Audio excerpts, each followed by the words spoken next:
자, 오늘부터는 우리가 사복음서의 말씀을 함께 보려고 합니다. 지난주까지는 우리가 아브라함에 대한 말씀을, 오늘부터는 이제 복음서의 말씀들을 함께 보려고 합니다. 그리고 이 사복음서 말씀이 언제까지 될지는 모르겠지만은 그래도 7월, 8월을 넘어갈 것 같습니다. 그리고 한 가지 말씀을 드리자면은 8월 말 마지막 주일 혹은 셋째 주일날 이 사복음서 내용을 가지고서 성경 퀴즈 대회를 준비하고 있습니다. 여러분 학교에서 시험 칠 때 보면은 아이들한테 선생님들 항상 얘기하시죠. 시험은 교과서에서 그리고 수업 시간에 가르치는 것에서 벗어나지 않는다라고. 마찬가지입니다. 여러분 성경 퀴즈 대회도요. 사복음서 절대 벗어나지 않습니다. 그리고 어디를 잘 들어야 될까요? 설교 말씀을 잘 들어야 됩니다. 설교 때에 성경에 나오지 않는 무언가가 툭툭 튀어나올 때가 있습니다. 그게 아무래도 문제로 나가지 않을까, 그런 어떤 뭐라고 해야 될까요? 잘 들어뒀다가 나만 혹시 기억하고 있는 게 문제로 나올 수 있습니다. 은혜 가운데에 말씀을 잘 들을 수 있는 성도님 될 수 있기를 소망합니다. 자, 우리 힘써 여호와를 알기 위해서 올해 우리 그 표어가 힘써 여호와를 알자입니다. 힘써 여호와를 알기 위해서 우리는 아브라함에 대한 말씀을 받습니다. 아브라함의 말씀을 보면 볼수록 아브라함도 우리가 만날 수 있지만은 아브라함 가운데 역사하시는 우리가 하나님을 만날 수 있습니다. 그래서 우리가 아브라함을 알아가면서 하나님을 알 수 있는 것이죠. 하나님께서 어떻게 아브라함을 부르셨고 또한 아브라함을 믿음의 조상으로 세워가시는 과정 가운데 우리는 하나님을 배워갈 수 있었습니다. 오늘부터 이 복음서 말씀을 통하여서 우리는 그 하나님을 또 다른 방법으로 만나게 되고 알게 됩니다. 바로 이 땅 가운데 성육신하신 예수님의 그 말씀과 사역을 통하여 우리가 예수님을 알아가는 것이고 예수님을 배워가는 것이고 그것을 통하여서 우리가 하나님, 여호와 하나님을 알아가는 것입니다. 우리 요한복음 14장 9절 말씀을 같이 읽겠습니다. 예수께서 이르시되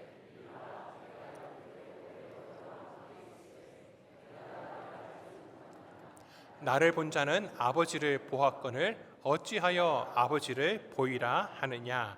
아멘. 예수님을 본 사람은 아버지 하나님을 본 사람입니다. 그러니까 예수님을 아는 것이 곧 하나님을 아는 것입니다.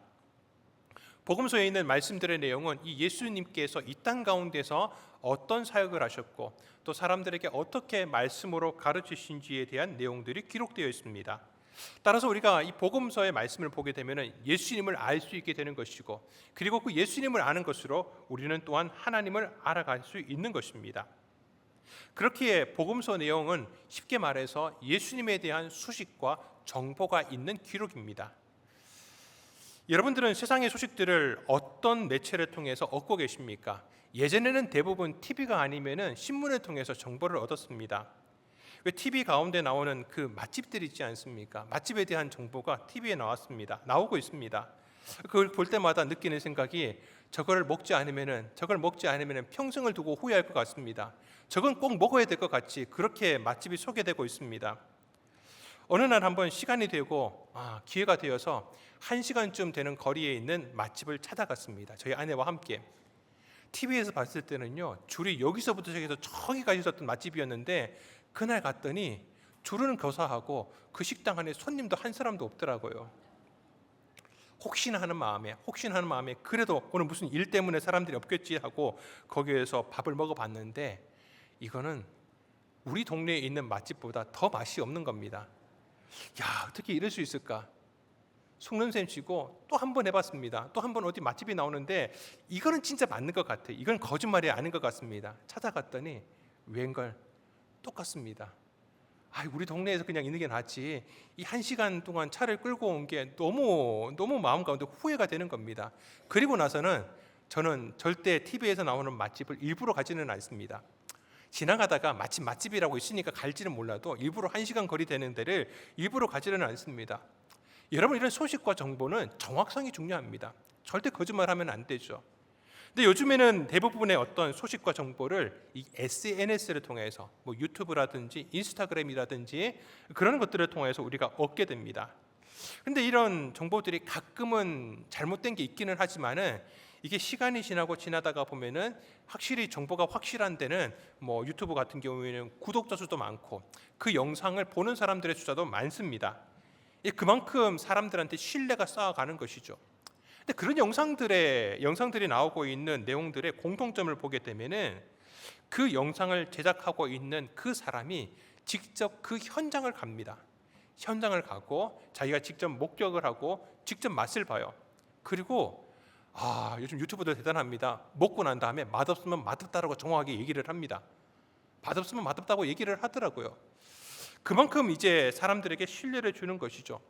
다시 말씀드리지만은 사람들에게 신뢰를 주기 위해서 그 사람들은 그 현장에 직접 가고, 뭐 여행 유튜버 같은 경우에는 그런 나라들에 직접 자기 돈 들여서 다 가고 있더라고요.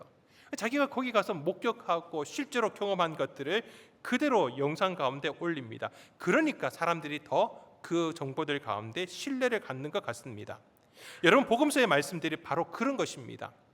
그냥 어디에서 좋은 소식이라고 자기가 들으면서 했던 것이 아니라 복음서를 기록한 기록자들은 더욱더 예수님에 대한 그 소식을 자신이 직접 경험한 것, 그리고 목격한 그 내용들을 기록한 것이었습니다. 우리 누가복음 1장 1절에서 2절 말씀을 같이 읽어보겠습니다. 우리 중에 이루어진 사실에 대하여 처음부터 목격자와 말씀의 일꾼 된 자들이 전하여 준 그대로 내력을 저술하려고 붓을 든 사람이 많은지라. 아멘. 우리 중에 이루어진 사실에 대하여 목격자들이 있다라는 겁니다. 목격자들이 있고 또한 그것을 전하는 자들이 있다라는 겁니다. 그들을 통하여서 이 말씀이 기록되었다라는 것입니다. 요한복음도 마찬가지입니다. 요한복음 21장 24절 말씀을 같이 읽습니다. 이 일들을 증언하고 이 일들을 기록한 제자가 이 사람이라. 우리는 그의 증언이 참된 줄 아노라. 아멘. 이 일들을 증언하고 또 이 일들을 기록한 사람이라는 겁니다. 여러분, 증언할 수 있는 사람은 목격자만 가능합니다. 그 현장 가운데 있으면서 그것을 직접 눈으로 본 사람이 목격자로서 증언하는 것이지, 누구에게 들은 것들은 그런 것들은 증언이라고 하는 게 아닙니다. 요한은 이 사실에 대해서 요한 1서에서 더욱더 자세하게 말하고 있습니다. 요한 1서 1장 1절 말씀을 같이 읽어보겠습니다. 태초부터 있는 생명의 말씀에 관하여는 우리가 들은 바요 눈으로 본 바요 자세히 보고 우리의 손으로 만진 바라. 아멘. 눈으로 보았을 뿐만 아니라 들었을 뿐만 아니라 내 손으로 직접 만졌다라는 것, 바로 내가 그 현장 가운데 있는 가운데 말씀을 기록했다라는 겁니다. 당시 목격자들의 증언은 법적인 효력을 분명히 가지고 있었습니다. 지금도 그렇지만은, 근데 요즘에 법정에서 하는 사람들의 증언들이 사실 좀 신뢰가 가지 않습니다. 자신은 사실만을 얘기하겠다라고 선선했음에도 불구하고 요즘 사람들이 증언하는 것들을 보면은 신뢰가 가지 않을 때가 더 많습니다. 그런데 이 당시에는 그러지 않았습니다. 내가 여기에서 법정에서 무언가 사실대로 얘기하지 않으면은 신께서 나를 심판하실 것이다, 그런 마음이 있었기 때문에 함부로 거짓 증언하지 않았습니다. 특별히 재판장에서는 더욱 그랬습니다. 그러니 증언하는 이 목격자들의 증언들은 당시에 그 이야기 말씀에서는 충분히 신뢰할 수 있는 그러한 말들이었습니다. 그렇게 목격자들의 증언, 직접 경험한 자들의 그 말들을 통하여 이 복음서의 말씀들이 기록되었던 것이고, 그리고 오늘날 우리에게까지 이 말씀이 전해지고 있는 것입니다. 이 세상에서 전해지고 있는 그 어떤 정보와 사실보다 더욱더 정확한 것입니다. 그 말씀들, 그렇게 알려지는 소식의 내용과 주제가 무엇이냐? 마가복음은 이렇게 시작하고 있습니다. 우리 마가복음 1장 1절 말씀을 같이 읽습니다. 하나님의 아들 예수 그리스도의 복음의 시작이라. 아멘. 복음의 시작이라고 합니다. 복음이 시작됐다라는 겁니다. 마가복음의 가장 첫 번째 단어는 바로 복음이라는 것입니다. 우리 이어지는 1장 15절 말씀도 한번 같이 읽어보겠습니다. 이르시되 때가 찼고 하나님의 나라가 가까이 왔으니 회개하고 복음을 믿으라 하시더라. 아멘. 회개하고 믿어야 될 그 복음이 그때로부터 시작되었다라는 것이죠. 그러면 이 복음이라는 말은 무슨 의미입니까? 복음, 영어로는 가스펠 혹은 굿뉴스라고 하는데 헬라어로는 유앙겔리온이라고 합니다. 유라고 하는 것은 접두어입니다. 유라고 하는 의미는 좋은이라는 의미를 갖습니다. 그리고 앙겔리온이라고 하는 것은 소식이라는 뜻입니다. 그러니 유앙겔리온, 이 복음에 같은 뜻은 좋은 소식입니다. 좋은 소식. 좋은 소식이기 때문에 우리에게 복음을 준다라고 해서 우리는 복음이라고 얘기를 합니다. 그리고 그 복음을 기록했기 때문에 마태복음이라고 하고, 마태가 기록한 복음이기 때문에 마태복음이라고, 요한이 기록한 복음이기 때문에 요한복음이라고 우리가 그 책의 이름을 정하고 있는 것입니다. 그리고 오늘 우리가 읽었던 이 본문 말씀 누가복음 말씀은 그렇게 시작되는 복음이 무엇인지 더욱더 구체적으로 우리에게 말씀해주고 있는 내용입니다. 예수님께서는 늘 하시던 대로 안식일에 회당에 가셔서 하나님의 말씀을 읽는 가운데 이 이사야의 글을 읽으셨습니다. 당시의 유대인의 회당은 그랬습니다. 마치 작은 원형 경기장처럼 강대상이 이 높고 그 다음에 청중은 아래에 있는 것이 아니라 반대로 강대상은 오히려 아래쪽에 좀 낮은 데 있고 나머지 청중들은 올라가면서 위치해 있었습니다. 그리고 회당 한쪽에 보면은 좀 높은 항아리 같은 길쭉한 항아리들이 여럿이 있습니다. 그리고 그 항아리에는요 두루마리들이 많이 꽂혀 있습니다. 표시가 되어 있습니다. 이것은 어떤 내용이다 그런 것이 표시가 되어 있습니다.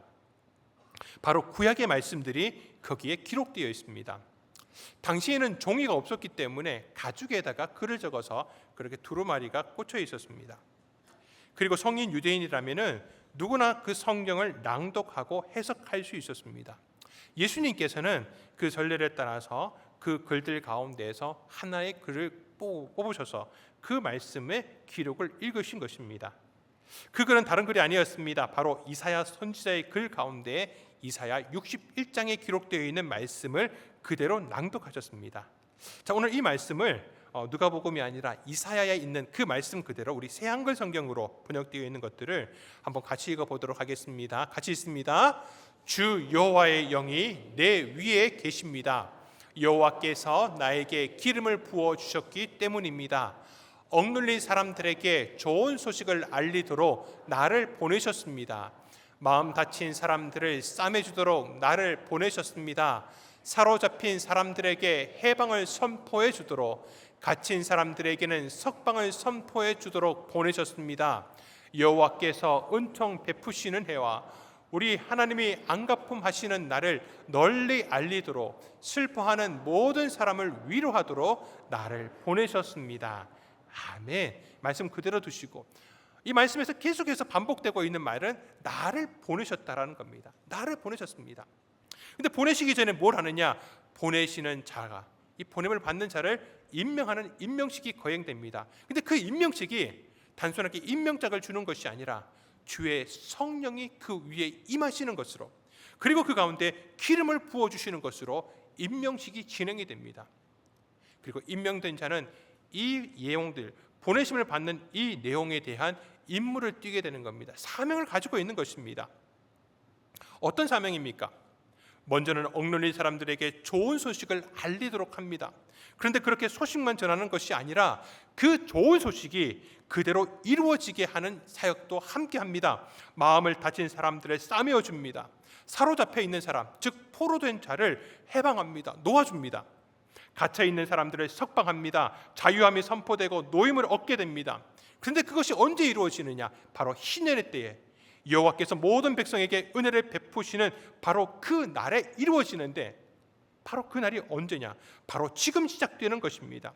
그러면서 슬퍼하는 모든 이를 위로하기 위해서 나를 보내셨다라고 그렇게 이사야 선지자를 통해서 예언하시고 있는 것입니다. 사랑하는 성도 여러분, 혹시 우리들 가운데 그런 사람은 없습니까? 이 말씀에서 얘기하고 있는 것처럼 마음을 다치신 분들, 죄와 어둠과 근심 걱정에 사로잡혀 있는 사람들, 이 세상의 삶 가운데 갇혀 있으신 분은 안 계십니까? 예수님께서는 그들을 향하여서 이렇게 말씀하신 다음에 다시 한 번 더 이렇게 말씀을 이어가십니다. 우리 누가복음 4장 21절 말씀을 같이 읽겠습니다. 예수께서 그들에게 말씀하시되 이 글이 오늘 너희 귀에 응하였느니라 하시니. 아멘. 여러분이 두 귀로 듣고 있는 그대로 이 말씀이 이루어졌습니다. 언제요? 오늘, 지금이라는 겁니다. 지금 이 순간 성취되었다라는 것입니다. 주의 성령이 내게 임하셨느니, 여러분 이 말씀, 이 임명식은 이제 그런 상황에서 헤어나오지 못하고 있는 저와 여러분을 향하여서 이제 그 일이 시작되었다라고 하는 세상에 가장 좋은 소식이 시작되는 것을 알리는 그 왕의 대관식이었던 것입니다. 지난주에 우리 아브라함에게 주셨던 그 하나님의 마지막 말씀, 너의 씨로 통하여 천하 만민이 복을 얻을 것이라고 말씀하셨는데, 그것이 지금 이 예수 그리스도께서 이 땅 가운데 오심으로 말미암아서 시작되었다라는 것입니다. 여러분, 그것이 복음입니다. 그것이 복음입니다. 예수님께서 오셔서 하시는 그 사역이 시작되었다라고 하는 것, 여러분, 그것이 바로 복음이라는 것입니다. 우리 마태복음 4장 23절 말씀도 함께 있습니다. 예수께서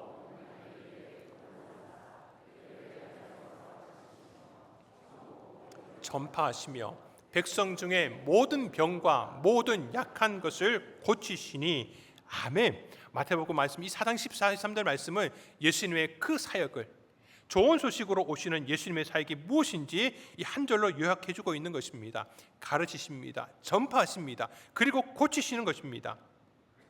복음을 준비하십니다. 이게 복음이 무엇인지를 그들에게 가르쳐 주십니다. 그리고 그 복음을 예수님께서 직접 다니시면서 전파하십니다. 그런데 그것으로 그치는 것이 아니라 그 복음 좋은 소식이 어떻게 이루어지고 있는지 바로 그 자리에서 예수님께서는 사역들을 행하셨다라는 것입니다. 사랑하는 성도 여러분, 우리는 지금 바로 그 복음의 시대를 살아가고 있습니다. 이미 그 복음은 선포되었고 그 복음의 원리가 지금 우리가 살아가고 있는 이 시대 가운데서도 그대로 은혜 가운데 작동하고 있는 것입니다. 그리고 우리가 모여있는 이 교회는 그 복음의 원리가 가장 왕성하게 작용하고 있는 곳, 그것이 바로 우리가 모여있는 이 교회인 줄 믿습니다.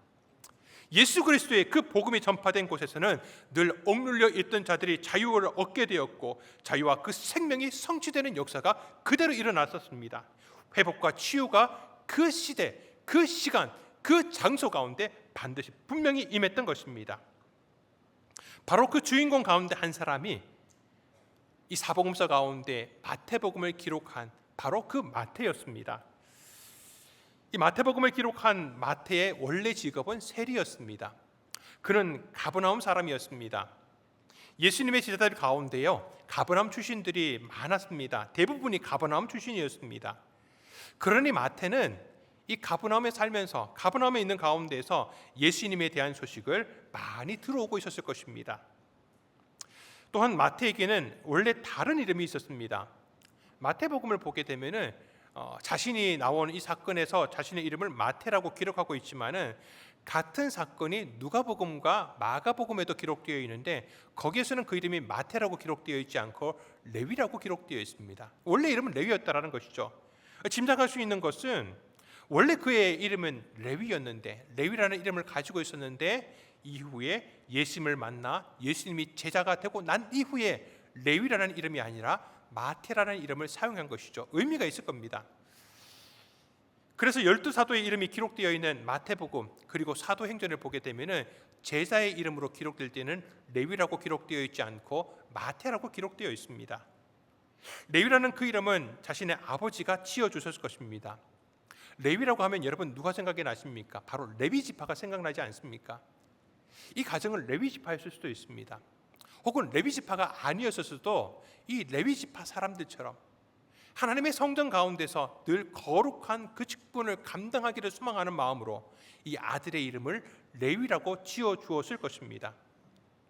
그렇지만은 이 마태는 세상의 현실 가운데 굴복하며 살아갑니다. 로마 제국의 앞잡이 노릇을 했던 세리가 되었습니다. 그런 삶을 매일매일 살아가는 마태에게 하나님 나라에 대한 소망이 있었겠습니까? 그런데 자꾸만 자신에게 들려오고 있는 이 예수님에 대한 소식들, 그 소식들이 자기의 마음을 흔들었습니다. 그래서 마음 가운데 변화가 일어납니다. 나도 언제까지나 이렇게 살아가서는 안 될 것 같습니다. 나도 변해야 되겠는데. 그런데 마음으로만 머물고 있었지 그것이 어떤 모습으로 나타나지는 않았습니다. 결정적인 순간은 그에게 오지 않았던 것입니다. 그랬던 어느 날입니다. 그날도 세관에 앉아서 세리 업무를 보고 있었습니다.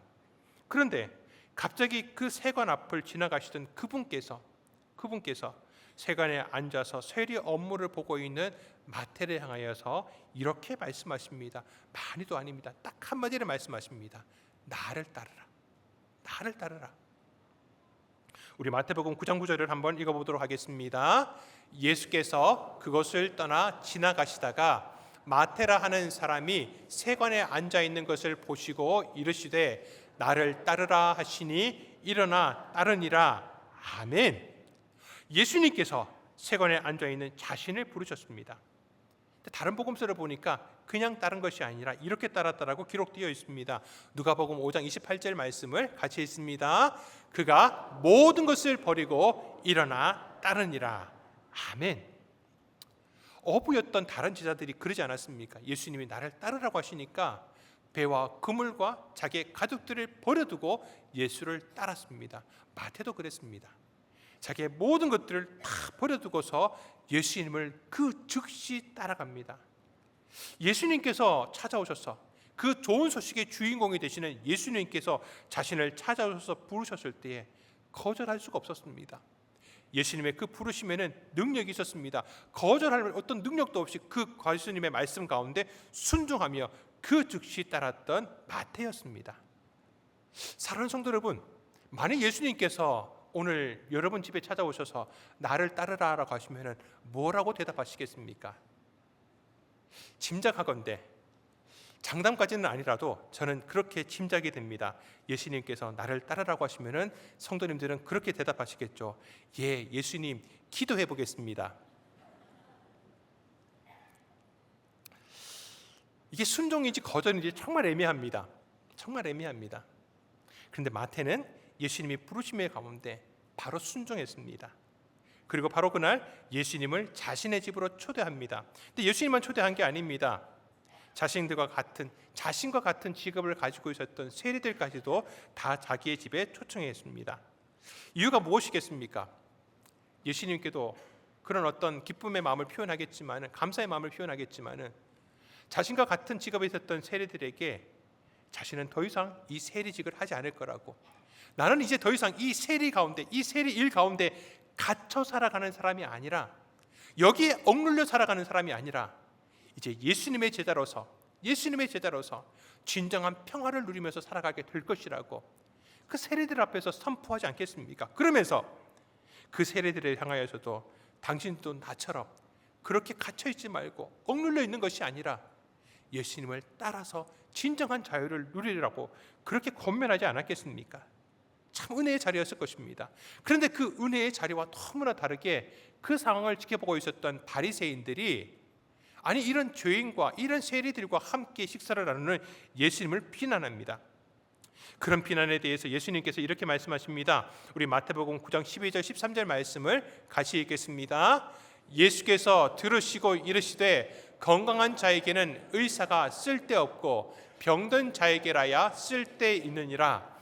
너희는 가서 내가 긍휼을 원하고 제사를 원하지 아니하노라 하신 뜻이 무엇인지 배우라. 나는 의인을 부르러 온 것이 아니요 죄인을 부르러 왔노라 하시니라. 아멘. 조금 전에 우리 누가복음에서 말씀 봤던 그대로 예수님께서는 지금 이 세리 마태의 집에서 행하고 계셨던 것입니다. 나는 의인을 부르러 온 것이 아니라 죄인을 부르러 왔다라고, 병든 자를 보기 위해서, 병든 자를 고치기 위한 의사로서 이 땅에 왔다라고 말씀하고 계시는 것입니다. 옆에서 이 말을 듣고 있는 마태의 마음이 어땠을까요? 그 예수님을 내가 만났구나. 그래서 내가 이 인생 가운데 바뀔 수 있는 그 문이 열어지게 된 것이구나. 여러분, 복음이라는 것이 그렇습니다. 처음에는 소식으로 들립니다. 근데 내가 그 소식을 만나게 됩니다. 근데 만나게 되면은 변화가 나타납니다. 내 인생이 바뀝니다. 여러분, 마태가 그랬습니다. 사람이 변화되고 그의 인생이 바뀌었습니다. 더 이상 세상의 현실 가운데에서 이 세리라고 하는 이 악한, 그 당시에 죄인으로 취급받고 있었던 그 가운데 갇혀있고 억눌려 있는 삶이 아니라 진정한 예수 그리스도의 그 복음을 만남으로 통하여서 진정한 자유함을 얻게 되었던 것입니다. 이제는 자신만을 위한 삶이 아니라 하나님 나라를 위한 삶으로 그의 인생이 바뀌게 되었습니다. 여러분, 마태라고 하는 이름의 뜻이 하나님의 선물이라고 합니다. 이제부터 자신의 삶을 하나님께서 주신 선물이라고 생각하며 살아가겠다는 것이겠죠. 자신처럼 죄인 세리를 찾아오신 예수님을 다른 이들도 만나게 하고 싶습니다. 그래서 그 방법으로 그는 예수님께서 하시는 그 말씀과 사역들을 기록으로 남깁니다. 그래서 그것을 편지로 써서 많은 사람들에게 전하게 되는 것입니다. 여러분, 그것이 바로 오늘 우리가 신약 성경에서 읽게 되는 가장 먼저 만나는 마태복음인 것입니다. 지금까지 마태는 자신의 붓을 들어서 어떤 일에 사용했습니까? 세금을 매기는 데 썼습니다. 그런데 그 세금을 매길 때 정직하지 않았습니다. 입으로 부풀리기를 했습니다. 악한 거죠. 속이는 것입니다. 그 속이는 일을 통하여서 사람들을 해치는 일, 사람들을 나쁘게 하는 그런 일에 그 붓을 들어섰습니다. 그런데 그가 변화되고 나서는 그 붓으로 무엇을 합니까? 좋은 소식을 기록하고 전하는 데 쓰임받게 된 것입니다. 바로 사람을 살리는 일 가운데 자신의 붓이 사용된 것입니다. 그렇게 좋은 소식을 들었던 마태에게 변화가 일어나게 된 것입니다. 그리고 이후 그는 에티오피아 지역으로 복음을 전하러 떠났다고 합니다. 그리고 거기서 돌아오는 길에 창에 찔려서 순교했다라고 그렇게 알려지고 있습니다. 사랑하는 성도 여러분, 복음은 그런 능력이 있습니다. 그 소식을 듣고 내가 만나고 그 말씀의 능력이 우리의 삶 가운데 나타났을 때에 우리의 억눌려 있던 삶들이 자유함을 얻게 되는 것입니다. 더 이상 우리는 갇혀 사는 존재가 아닌 것입니다. 우리가 병든 가운데 우리의 인생이 그런 병든 인생처럼 살아가는 것이 아니라 예수 그리스도의 그 능력을 통하여 고침받게 되는 줄 믿습니다. 여러분, 그런데 그 복음의 사역이 언제 이루어지는 줄 아십니까? 우리 고린도후서 6장 2절 말씀을 함께 읽겠습니다. 이르시되 내가 은혜 베풀 때에 너에게 듣고 구원의 날에 너를 도왔다 하셨으니 보라 지금은 은혜 받을 만한 때요 보라 지금은 구원의 날이로다. 아멘. 언제라고 말씀하고 있습니까? 지금입니다. 우리가 예배 시간 가운데 말씀을 듣는 시간은 바로 복음을 듣고 복음을 만나는 시간인 줄 믿습니다. 여러분, 이 시간 가운데 하나님의 구원의 역사가 나타나게 되는 줄 믿습니다. 내 인생을 억눌리고 있었던 그 수많은 것으로부터 우리가 벗어나게 되는 줄 믿습니다. 마태처럼 그 말씀을 듣는 그 순간 내가 결심하며 나를 따르라고 하시는 그 말씀에 순종하는 순간에 이 복음의 역사가 우리의 삶 가운데 나타나게 되는 줄 믿습니다. 다른 때가 아닙니다. 여러분, 내일 모레 장차 일어날 일이 아니라 지금이 바로 그 구원의 때인 줄 믿습니다. 그는 하나님의 역사하심, 우리를 바꾸어 주시고 우리를 해방시켜 주시고 우리를 자유하게 하시는 그 복음의 능력이 바로 지금 이 순간 여러분 성도님들 모든 성도들마다 그리고 가정들, 자녀들 모든 일터와 사업장 가운데 능력으로 나타나시는 우리 복된 성도님들 다 되시기를 주님의 이름으로 축원드립니다.